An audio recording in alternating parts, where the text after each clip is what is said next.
Eh bien, bonsoir les sportifs connectés. C'est toujours Jérôme du blog montrecardogps.fr. Je ne sais pas combien de fois j'ai prononcé cette intro sur des vidéos YouTube, mais ça doit faire beaucoup. D'ailleurs, au passage, je ne sais pas si vous l'avez vu, mais fin janvier, début février, là, la chaîne YouTube a passé les 10 millions de vues. Ça me paraît assez énorme si on me l'avait annoncé au départ. Mais merci, c'est grâce à vous, hein, grâce aussi à tous les j'aime et les partages que vous avez pu poster sur la chaîne, que du coup elle est devenue assez populaire et ça marche bien, tant mieux. Ce soir, je vous propose d'ouvrir cette boîte de la Coros Pace 2 Pro édition Kilian Jornet. Alors, j'étais à la montagne dans les Alpes la semaine dernière pour les vacances et je dois vous dire que ça m'a démangé de l'ouvrir, de la placer dans son environnement, la montagne, et puis de prendre quelques belles photos. Je l'ai quand même emmené, j'ai résisté et là-bas j'ai pas pu faire un live sur place. Mais donc du coup je vous la fais pour ce soir. Alors je vais juste faire un aparté, c'est la 3e édition spéciale que lance Coros. Ils avaient lancé une Pace 2 édition Eliud Kipchoge, dans laquelle il y avait le pod, le Coros Pod, qui sert à l'analyse de la foulée. Et puis il y avait un coloris spécial, elle est blanche avec des boutons rouges et verts. Ensuite ils ont sorti, alors là j'ai besoin de mon aide parce que je la connais pas, ils ont sorti une Pace 2 édition Molly Saddle. C'est une Pace 2 couleur blanche et jaune. Et donc là, on a l'Apex 2 Pro Kilian Jornet. Il n'y a pas que la montre dedans, il y a quelques petits bonus. Pour un prix, je crois, de 50 € de plus que l'Apex 2 Pro normal. Alors, lorsque Kilian est passé chez Coros, en venant de Suunto, il avait annoncé que sa montre préférée, c'était pas la Vertix, parce qu'elle était trop grosse. Enfin, la Vertix 2, je crois, était déjà sortie. Non, il avait annoncé que la montre qu'il préférait, c'était l'Apex Pro 1 à l'époque. Et donc maintenant, eh bien, ils sont passés à l'Apex 2 Pro. Deuxième boîte dans la boîte. Et donc voilà, tout de suite, on voit la montre et deux bracelets. On a un bracelet nylon et un bracelet silicone. Alors ça, je l'ai déjà vu en photo et je trouve que le découpage des couleurs qu'ils ont fait, c'est vraiment superbe. Voilà, donc Apex 2 Pro noir et blanche avec deux petites touches de rouge ici au niveau du bouton. Ça, je l'avais noté dans mon test. C'est bien joué de la part de Coros. En fait, ils ont mis un petit liseré tout autour qui fait qu'on voit moins la bande noire qu'il y a généralement entre le bord de l'écran et la lunette. Voilà, avec ça, on a un bracelet nylon qui est pas très élastique. Chez Coros, ils sont pas très élastiques. Mais moi, je trouve qu'avec cette inscription, leur devise Explore Perfection, moi, je trouve ces bracelets, alors on trouve les mêmes, hein, juste dans des coloris différents, sur l'Apex 2 et l'Apex 2 Pro. Moi j'en ai un noir avec un liseré blanc, un liseré rouge, et puis j'en ai un qui fait un peu gris clair, un peu genre aluminium. Moi j'aime bien, je les trouve très chouettes. Et ensuite le deuxième bracelet, alors là qui est complètement inédit, que j'avais jamais vu ailleurs. Alors il est texturé, mais ça c'est le dessous. Et sur le dessus, moi je trouve ces biseaux là vraiment superbes. Voilà, franchement, moi je trouve qu'elle a vraiment trop de la classe avec ce bracelet. Je vous le rappelle, hein, sur les Coros, si jamais vous voulez la molette non pas à gauche mais à droite, vous pouvez le choisir dans le menu de réglage système. Vous pouvez choisir de quel côté vous voulez la molette et dans ce cas-là, la montre inverse son écran. Ça vous permet d'éviter de porter sur votre poignet droit.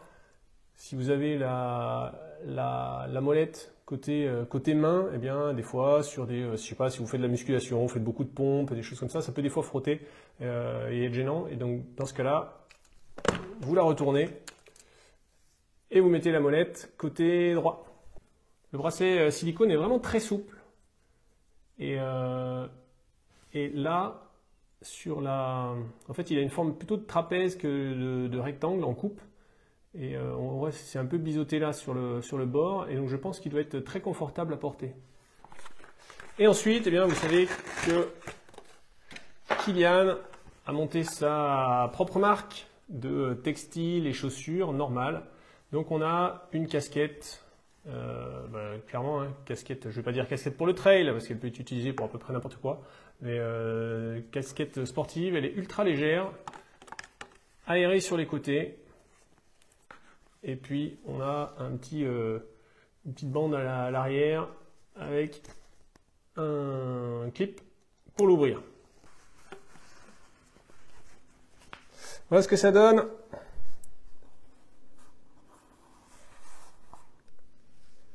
La casquette normale, plutôt pas mal. La visière est très légère, hein, elle n'est pas cartonnée.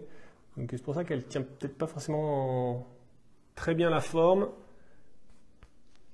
Mais ce qu'on veut sur une course, c'est la légèreté et la protection.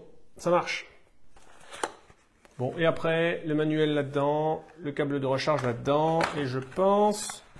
Donc concrètement, pour 50 € de plus, vous avez un deuxième bracelet. Qu'est-ce que vous en pensez? Est-ce que comme moi, vous trouvez qu'elle est belle? Est-ce que vous préférez ce bracelet silicone bicolore, biseauté? Ou bien est-ce que vous resteriez sur le nylon? C'est confortable et moi je trouve que ce logo, ça donne une touche bien sympa. Je ne sais pas ce que vous préférez. Et comme on me le rappelle dans les commentaires, chaque édition limitée de Coros est limitée à 5000 exemplaires. C'est pour ça que vous ne trouverez plus de Pace 2 édition Kipchoge, Eliud Kipchoge, parce que elles ont été toutes vendues. Alors je ne sais pas sur les 5000 combien Coros en a déjà distribué aux différents testeurs avec qui ils ont l'habitude de travailler et dont je fais partie. Mais bon voilà, disons qu'il y en a peut-être, je sais pas, 4500 qui restent à la vente. Donc Eliud Kipchoge, c'est parti, il n'y en a plus. Qu'est-ce que je vous dis? L'autre Pace 2, Molly Seidel, là il en reste, bon, je ne sais pas combien. Et Kilian Jornet, c'est pareil, c'est un pack en édition de 5000 exemplaires seulement. Et donc avant même que vous me posiez la question, non, il n'y a pas de concours. Cette montre, eh bien, je vais devoir malheureusement la garder. Alors là, quelqu'un qui me pose la question sur la largeur des bracelets. Alors à mon avis, ce bracelet Kilian Jornet, tu le trouveras pas en vente au détail. Maintenant, par contre, les autres bracelets nylon ici, eh bien, s'il est compatible avec la nouvelle Coros Decathlon, je vais te dire ça tout de suite. Oui, c'est la même largeur. Donc la nouvelle Coros Decathlon, je vous en parle pas trop parce que j'ai pas le droit d'en parler, mais là aussi, là il y a déjà eu des fuites. Et bien voilà, c'est la première montre dont on va parler. Decathlon donc a sorti la GPS 500 en fin d'année dernière, qui était construite sur une base de Coros Pace 1. Et là maintenant, ils vont bientôt, très bientôt, sortir une montre GPS 900, toujours en partenariat avec Coros, mais je peux pas vous en dire plus. Je vous dis simplement que le jour de l'annonce officielle, eh bien, faites un tour sur le blog, faites un tour sur Instagram et vous trouverez toutes les informations au sujet de cette montre. Fenix 8, eh ben, Fenix 8, je pense que c'est non pour cette année. Bon, la Fenix 6 a été annoncée à l'UTMB, la Fenix 7 non. Là, il peut y avoir un créneau pour l'UTMB, mais j'y crois quand même moyennement. Je pense que la Fenix 7 elle est encore assez récente, elle surclasse de toute façon toutes les concurrentes des autres marques. Elle est déjà vieille, oui. Alors du coup, s'il n'y a pas de Fenix 8 qui sort, ça va être intéressant de voir ce que les prix vont donner lors du Black Friday. Parce que, comme tu dis, elle est déjà un petit peu vieille. Au moment du Black Friday, la Fenix 7, elle aura 1 an et demi, puisqu'elle est sortie en janvier de l'année dernière. Mais une montre vieille de 1 an et demi, mais qui n'a pas encore de remplaçante, est-ce que Garmin va les brader? Je ne sais pas. Bon, après, moi je pense que c'est une bonne stratégie de Garmin, hein. C'est-à-dire que partir du moment... L'objectif du Black Friday pour Garmin, c'est de mettre des Garmin au poignet des gens. Et je pense, j'ai jamais vu de chiffres là-dessus, hein, mais je pense que lorsque quelqu'un a adopté une Fenix, il doit y avoir un taux de renouvellement qui est largement à l'avantage de Garmin. C'est-à-dire qu'une fois que les gens ont acheté une Fenix, eh bien, ils vont la remplacer par une Fenix et ils iront probablement pas la remplacer par une Suunto ou une Polar. Donc à mon avis, la stratégie de Garmin, c'est un peu ça, c'est de jouer la masse. Sur le Black Friday, c'est de vendre, de brader plein de Fenix pour que les gens aient une Fenix et en se disant que tous les gens qui ont acheté une Fenix 6 au Black Friday, bah, ils vont acheter une Fenix 8 pour remplacer leur Fenix 6 ou quelque chose comme ça, quoi. Alors Olivier qui demande quelle est la grande nouveauté qui arrive bientôt chez Suunto. Alors tu parles d'une annonce, moi j'ai pas trop vu d'annonce. Moi ce que j'ai vu c'est une photo d'Instagram, sur Instagram de François Daen, dont la légende, le commentaire, parlait d'une cartographie améliorée. Ce commentaire a rapidement été supprimé. Alors j'en ai conservé une capture d'écran, je l'ai publié, j'ai dû publier un article ou quelque chose. Non, j'ai dû faire une publi sur Facebook vers le 15-20 décembre, justement pour sortir ça. Et bon, depuis, il n'y a pas eu de nouveauté. Ce message, donc, il a été supprimé. La photo, elle est restée. On reconnaît une Suunto 9 Peak ou Suunto 9 Peak Pro. On voit rien sur l'écran, mais il y a cette légende qui a été supprimée qui parle d'une cartographie améliorée. Donc, cartographie améliorée, on pourrait associer ça à une montre plus grosse, avec un plus gros écran. Là, sur la photo, on vous reconnaît carrément, franchement, hein, on reconnaît une Suunto 9 Peak ou une Suunto 9 Peak Pro. Bon, on peut se dire que François Daen, c'est un ambassadeur Suunto, donc il a la dernière. On va dire que c'est une Suunto 9 Peak Pro. Un article d'un collaborateur Suunto. Eh ben, je chercherai ça. C'est une piste.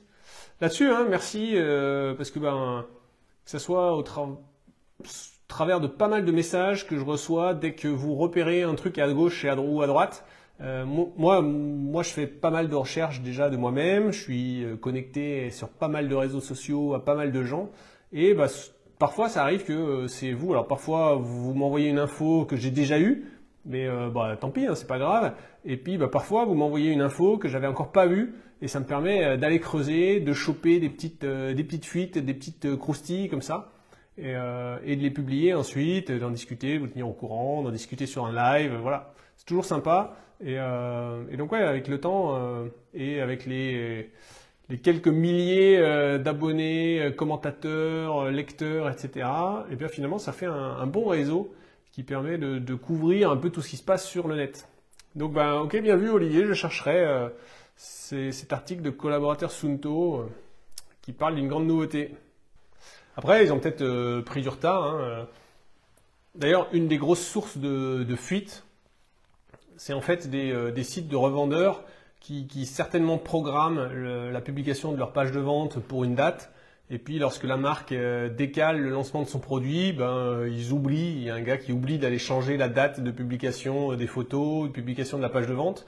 Et puis, ben, c'est comme ça qu'on chope une photo par-ci, des caractéristiques par-là.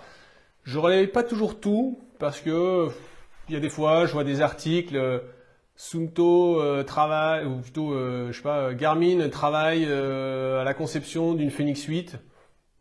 Ouais, bon, ok, bon, ça c'est pas une info. On se doute bien que Garmin, à peine lancé la Fenix 7, ils sont déjà en train de travailler sur une Fenix 8.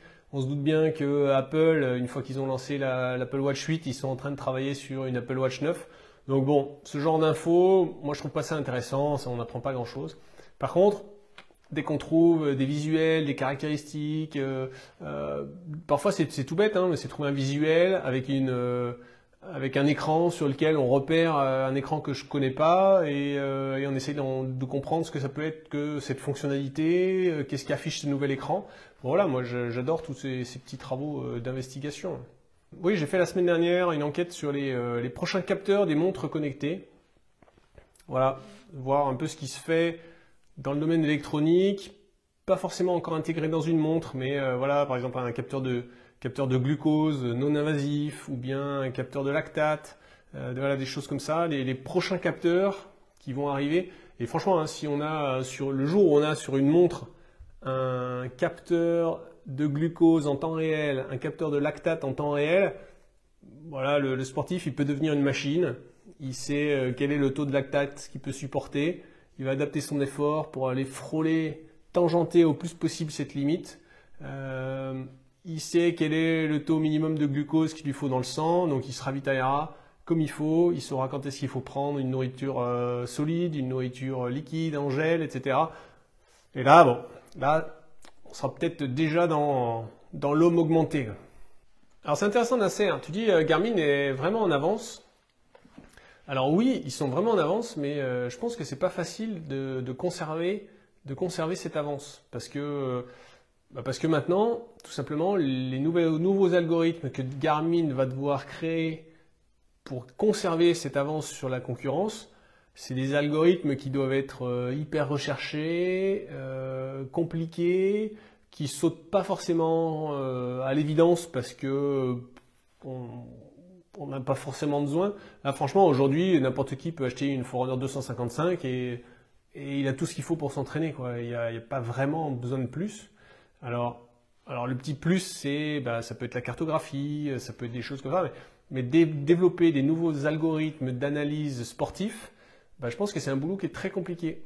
Et donc, les autres derrière, ils voient les fonctionnalités intéressantes, ils essayent de chercher de leur côté, ils essayent de rattraper.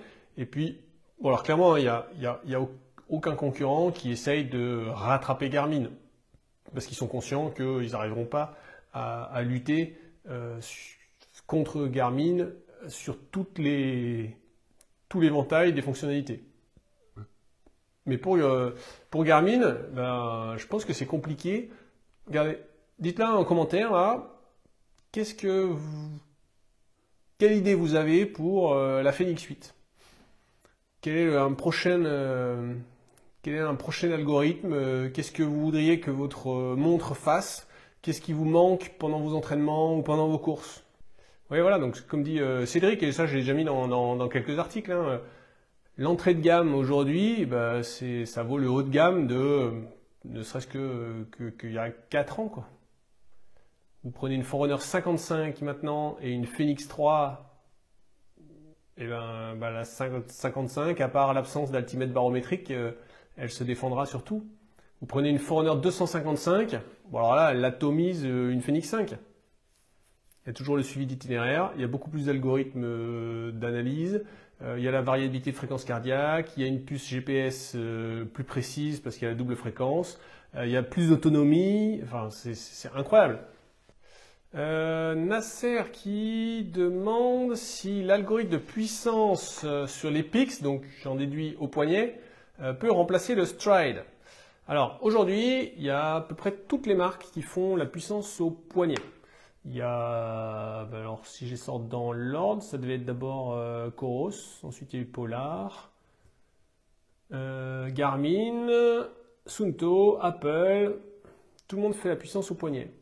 Alors, à chaque fois, c'est jamais comparable parce que, en gros, chacun prend sa formule, met ses petits paramètres. Puis à la fin, de toute façon, c'est un calcul. Il n'y a jamais de vraie mesure de la puissance. C'est la différence entre la puissance en course à pied et la puissance en vélo. Maintenant, si on compare ça par rapport au Stride, le Stride, il va apporter un truc en plus, c'est la précision et la réactivité, parce que le Stride, c'est un capteur qu'on place sur la chaussure. Toutes les montres qui utilisent un algorithme pour calculer la puissance au poignet, elles se basent toutes sur des données GPS. Elles se basent aussi sur d'autres capteurs, hein, l'altimètre, l'accéléromètre, le gyroscope, mais elles se basent toutes sur les données GPS pour calculer la vitesse, l'accélération. Et ça, vous le savez, la précision GPS de vos montres, elle n'est pas forcément terrible. Donc, si vous donnez en input à votre algorithme plein de valeurs de dénivelé, d'accélération, d'équilibre gauche-droite, et que la valeur de vitesse, elle n'est pas précise, en sortie, votre puissance, elle ne sera pas précise. La différence avec Stride, c'est que Stride, ça se place directement sur la chaussure. Et donc l'accéléromètre, là, il ne va pas mesurer la vitesse de votre corps, le balancement de votre corps. Il va mesurer directement la vitesse de votre chaussure. Si vous vous arrêtez, votre chaussure s'arrête, ne bouge plus, le capteur il le détecte tout de suite. Si vous vous arrêtez de courir avec votre montre et vous faites encore un balancé de bras, c'est foutu pour la puissance au poignet. La puissance au poignet, elle ne s'arrêtera pas instantanément. Donc, voilà, c'est le plus qu'apporte le Stride, c'est la réactivité et la précision dans l'allure instantanée. Et donc, comme l'allure instantanée, c'est un input de l'algorithme de calcul de la puissance, eh bien, ça apporte une meilleure précision et une meilleure réactivité sur la puissance. Nico qui dit que sa Phoenix 5 marche toujours nickel. Ben oui, moi, franchement, j'avais fait une vidéo à l'époque qui disait que si j'avais dû acheter une montre pour mon usage avec mon argent, eh bien, j'aurais acheté. Alors, j'avais pas choisi une Phoenix 5, j'avais choisi une Phoenix 5X, tout simplement parce que je pratique pas mal de randonnée, de montagne, et donc la 5X, ça me permettait d'avoir un peu plus d'autonomie et surtout la cartographie. Donc voilà, j'aurais. Non, où est-ce que j'ai dit ça? Non, je crois que j'ai dit que la 5X était quand même très chère et que j'aurais limité mon budget en prenant la Phoenix 5 parce que le suivi d'itinéraire, pour moi, ça me suffit. Franchement, les gens qui me disent, j'ai pas mal de gens qui me contactent pour me demander des conseils et qui me disent je voudrais une montre avec la cartographie parce que je voudrais qu'elle me serve pour pas me perdre. Bon en fait ces gens-là, ils n'ont jamais utilisé de suivi d'itinéraire. Franchement, avec une montre suivi d'itinéraire, vous pouvez pas vous perdre. La seule différence, c'est que avec le suivi d'itinéraire, il faut l'avoir préparé à l'avance. Vous pouvez pas aller n'importe où et puis vous balader, puis dire tiens ça a l'air chouette là-haut, on va aller là-haut. Alors, il faut avoir tracé votre itinéraire à l'avance et votre montre, elle vous guide sur votre itinéraire. Mais voilà, dans ma vidéo à l'époque, j'avais dit que si j'avais dû acheter une montre pour mon utilisation et avec mon argent, parce que c'est aussi un critère, hein, le budget, quand on doit acheter une montre. Là, moi, j'ai la chance de pouvoir en tester plein gratuitement. Hein. Là, j'ai l'Instinct Crossover. Je ne sais pas si vous voyez très bien. C'est une montre avec des aiguilles. C'est une montre avec des aiguilles. Ça ressemble, alors là pour le coup, elle ressemble vraiment à une G-Shock. Donc que ce soit dans le design du boîtier et puis avec ses aiguilles. Alors c'est pas photoluminescent là, c'est du blanc les marquages, mais ça brille pas la nuit. Et puis en fait, sous les aiguilles, il y a un écran. Et donc les aiguilles bougent en fonction de l'affichage de l'écran pour pas gêner. En suivi d'itinéraire, elles se chevauchent et elles se mettent en bas, l'une sur l'autre. Donc voilà, j'ai la chance de pouvoir les tester et de m'amuser avec plein de choses qui font plein de choses. Mais voilà, mais si ça avait été avec mon budget et pour mon utilisation, voilà, à l'époque, alors je ne sais plus à quelle année j'ai fait cette vidéo, mais j'avais dit que je me serais contenté d'une Phoenix 5 avec suivi d'itinéraire et ça irait très bien. Alors, je rebondis sur une remarque de Nico qui lui a le même besoin que moi, c'est-à-dire que pour le suivi d'itinéraire, ça lui suffit pour faire du VTT et de la rando. Là, pour le coup, sur le vélo de route, c'est un point où la cartographie est quand même plus pratique que le suivi d'itinéraire. Parce que dans une forêt, à la rigueur, si on prend le mauvais sentier, on fait 20 mètres, la montre vibre, alerte hors itinéraire, on fait demi-tour, on retourne. Quand on est sur le vélo de route, qu'on part sur des longues sorties, si on fait 100 km ou plus, dans la circulation, faire 20 mètres, s'arrêter, faire demi-tour, c'est pas forcément très conseillé. Donc là pour le coup, sur un compteur vélo, avoir la cartographie, ça permet de voir la configuration du carrefour, savoir de quel côté on va sortir. Là c'est quand même un confort sur du vélo de route. On n'a pas parlé de Casio et Polar. Aujourd'hui, Casio a annoncé une montre qui s'appelle la G-Shock GBD H2000. Alors j'avais testé la H1000. C'était une énorme montre. Franchement, c'était la première montre que je testais qui faisait plus de 100 grammes. Elle faisait 101 grammes, elle était énorme. Là, ils sortent la H2000. Et en fait, ce qui est intéressant sur cette montre, c'est que c'est la première montre qui intègre des algorithmes de Polar. Et en fait, Polar, ils l'ont annoncé il y a 2-3 semaines. Je n'avais pas communiqué dessus parce que je voulais voir un peu où ça menait, si ça allait déboucher sur quelque chose. En fait, ils ont annoncé que maintenant, n'importe qui pouvait les contacter pour utiliser leurs algorithmes. Vous savez que Polar, ils développent tous leurs algorithmes en propre. C'est une des rares, il n'y en a pas beaucoup, une des rares marques qui n'utilisent pas d'algorithme fourni par une autre boîte. Firstbit est très connu, fournissait pas mal de marques, Suunto, Garmin, Huawei. Ensuite, ça a été racheté par Garmin, parce que Garmin, ils utilisaient tellement d'algorithmes de Firstbit pour le calcul de du VO2 max, le calcul des prédictions de temps de course, le body battery, toutes ces choses-là. Et donc, Polar, ils se sont dit, nous, on a développé tous nos algorithmes nous-mêmes. Eh bien, pourquoi pas essayer de les vendre et faire comme Firstbit. On vend des licences, et donc n'importe qui, ça peut être Oura qui veut intégrer un algorithme de suivi du sommeil de Polar sur leur prochaine Oura Ring, ça peut être Suunto, pourquoi pas, Garmin, bon, c'est quand même moins probable, probablement plus Suunto que Garmin, mais voilà, demain, peut-être que Suunto peut créer une Suunto avec FuelWise de Polar. Et eh bien, cette première association, elle n'est pas venue de Suunto, pourtant c'est 2 boîtes finlandaises, elle est venue de Casio. Et donc, Casio, s'ils savent faire des montres, ils ont une grosse expérience de fabricants horlogers. Polar sait faire des algorithmes d'analyse des performances sportives, d'analyse du cardio, d'analyse du sommeil. Eh bien, ils ont intégré, alors vous pourrez aller voir sur le blog, là j'ai sorti l'article ce soir, ils ont dû en sortir 6 ou 7 je crois. Ils ont dû intégrer 7 algorithmes Polar dans leur Casio. Donc il y a l'analyse du sommeil, la charge d'entraînement, le VO2 max, FuelWise, ils ont intégré quoi d'autre? Je peux aller voir ça là. Ils ont intégrer le statut d'entraînement et Seren. Seren, c'est l'exercice de respiration guidée, où on inspire pendant X secondes, on marque une pause, on expire pendant X secondes, etc. Donc voilà, bon, c'est pas une marque, c'est pas une montre qui va se vendre à des millions d'exemplaires, mais voilà, pourquoi pas à l'avenir une Suunto avec l'analyse du sommeil fournie par Polar.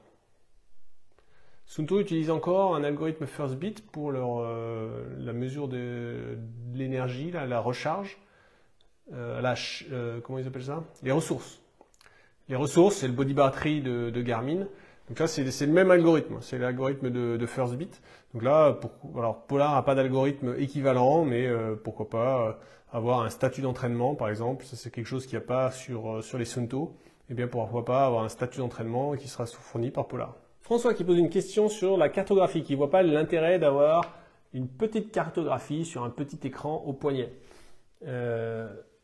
Pour lui, on a une vision plus globale sur un smartphone et donc on utilise le suivi d'itinéraire et lorsqu'on est perdu, on regarde son smartphone et voilà. Eh ben, je suis tout à fait d'accord avec toi. C'est exactement comme ça que la plupart des gens l'utilisent, je pense. L'avantage de la cartographie, c'est quand même une aide à la navigation. C'est-à-dire que quand on approche un carrefour, que ce soit un carrefour sur une route ou bien un carrefour de chemin, c'est vrai, là-dessus, il faut reconnaître, quand on a une bonne cartographie, on voit tout de suite et on voit beaucoup mieux où partir. Ensuite, ça peut servir à chercher son chemin sans forcément suivre l'itinéraire. Si par exemple on a dévié, et bien, au lieu de faire demi-tour, de revenir sur l'itinéraire, on peut se dire « Ok, c'est pas grave, il y a une route parallèle là, et puis on va prendre la parallèle, et puis dans 300 mètres, on refera le crochet pour revenir sur l'itinéraire. » Ensuite, ça peut servir pour créer des itinéraires de manière autonome depuis la montre. Donc là, sur une montre qui a un écran noir avec juste un trait de suivi d'itinéraire, si on fait un retour départ, on est obligé soit de suivre l'itinéraire à l'envers, soit de faire du tout droit, du vol d'oiseau. Bien là, avec une cartographie, pour peu qu'elle soit routable, c'est encore la petite différence qu'il y a entre les cartos Garmin et les cartos Coros par exemple. Sur une cartographie routable, on dit à la montre, ramène-moi au départ, et elle va nous tracer des chemins. Elle va passer par les chemins et les routes pour revenir jusqu'au point de départ. Il n'y aura jamais de vol d'oiseau. Et ensuite, en revanche, ce pourquoi c'est pas fait, c'est pour chercher son chemin sur plusieurs kilomètres. Si par exemple vous voulez aller d'un point A à un point B qui sont distants de 8 km sur une demi-journée de rando, et ben là pour le coup c'est pas possible. Dès qu'on dézoome, on perd plein de détails, les plus petits chemins s'affichent plus, et si on zoome, eh bien là on voit les détails, mais on voit pas le point d'arrivée et le point de départ sur le même écran. Donc là pour ça, pour rechercher son itinéraire sur une longue distance, puis une longue distance, j'ai dit 8 km, mais déjà 3 km, déjà 3 km, on aura perdu en précision, ça ne sera pas trop possible. Donc c'était encore pire avant quand il n'y avait pas de tactile, qu'il fallait faire ça avec des boutons sur les premières Garmin. Là maintenant, il y a du tactile, que ce soit sur les Garmin ou les Coros, donc ça aide quand même déjà à manipuler la carte, mais c'est pas fait pour chercher son itinéraire. Là, clairement, si vous êtes perdu au milieu des montagnes et vous cherchez votre itinéraire pour aller rejoindre, je sais pas, un refuge, revenir au départ ou quoi, bah là effectivement, il vaudra toujours mieux sortir votre smartphone. Après, smartphone, il faut aussi être sûr d'avoir une appli qui a la cartographie offline, parce que si jamais vous êtes dans la montagne et qu'il n'y a pas de réseau, là vous risquez de sortir votre smartphone et d'avoir rien qui s'affiche à l'écran. Alors que la montre, vous avez la cartographie qui est enregistrée dedans et donc vous pourrez toujours la consulter. Et puis ensuite, voilà, ça faisait un petit moment que je n'avais pas fait de live. Moi, j'aime toujours bien ce genre d'échange parce que, comme je le dis là aussi régulièrement, il y a pas mal de sujets de vidéos, de sujets de blog qui me viennent par l'inspiration des interactions que je peux avoir avec vous, que ce soit par les échanges de messages, dans les commentaires, etc. Donc n'hésitez pas à me suggérer des choses quand je vois que plusieurs choses reviennent. Il y a des tests de montres, par exemple l'Instinct Crossover. Je m'étais dit que c'était tellement une montre de niche que je n'avais pas cherché à la tester. Et puis je crois qu'il y a 3 personnes en 15 jours qui m'ont demandé si j'allais la tester. Du coup je me suis dit, ok, s'il y a de la demande, je vais la tester. Je vais demander à Garmin si je peux avoir un exemplaire, m'en envoyer un. Et du coup, c'est cool.